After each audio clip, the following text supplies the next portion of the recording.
soleil est vraiment nécessaire pour la transformation de certaines vitamines, provitamines en vitamines.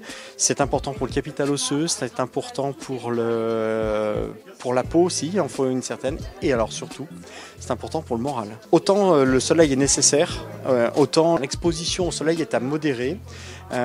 Surtout quand on s'expose soit en montagne, soit au bord de la mer, avec les effets de réverbération ou de la neige ou de l'eau. Et donc il faut faire très attention, surtout aux indices d'UV élevés de l'été. Et donc c'est pour ça qu'il faut absolument protéger sa peau. Il faut éviter de s'exposer trop au soleil, surtout à certains moments de la journée. Ça c'est primordial parce qu'on va se mettre en danger. Non, il ne faut pas le bannir. Le soleil est nécessaire pour plein de fonctions vitales. On n'est pas tous égaux vis-à-vis du soleil, c'est vrai. C'est dû déjà à la carnation de la peau. Il y a des peaux qui sont très sensibles, très fragiles. Typiquement, vous avez les peaux de roux, de rousse, avec une carnation excessivement blanche et très sensible au soleil.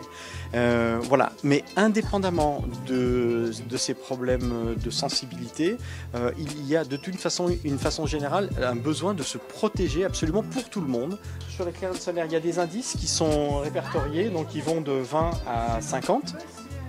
Là on parle des filtres organiques chimiques. Vous avez deux types de filtres, hein. Vous avez des filtres organiques où là vous avez, donc c'est un filtre chimique et donc une protection qui est liée à la présence de filtres et qui va amortir les effets du soleil. Vous avez également des filtres, vous voyez ce sont les boîtes blanches, les filtres minéraux, là qu'on va surtout privilégier pour les nourrissons. Alors déjà les nourrissons à la base, il faut ne pas les exposer au soleil, ça c'est quelle que soit l'heure on va dire, il faut faire très attention à l'exposition du nourrisson qui est très peu protégé lui, au niveau de sa barrière cutanée. Donc ces filtres dits minéraux, c'est ceux-là quand on les applique qui font la peau blanche. En fait ils vont fonctionner par réfraction, c'est-à-dire qu'ils vont renvoyer la lumière du soleil. Bien sûr, une fois qu'on a la sensation, c'est comme une brûlure classique, hein, c'est-à-dire qu'une fois que vous avez la sensation de la brûlure, c'est déjà trop tard. C'est-à-dire qu'effectivement, vous êtes donc brûlé.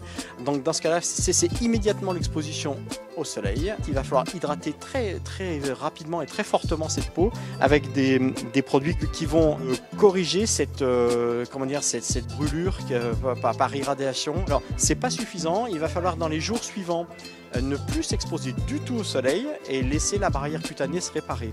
Donc sachez que quand même à chaque fois que vous prenez un gros coup de soleil comme ça, c'est assez embêtant, vous endommagez votre capital de résistance à long terme et sur le long terme on peut aboutir avec des expositions répétées et nocives comme ça à l'apparition de cancer cutané.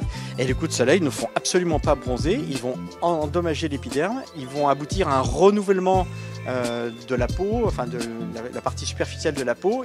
Vous allez peler, mais du coup c'est pas du tout protecteur. Dès que vous avez un coup de soleil, vous êtes beaucoup plus vulnérable dans les jours qui suivent.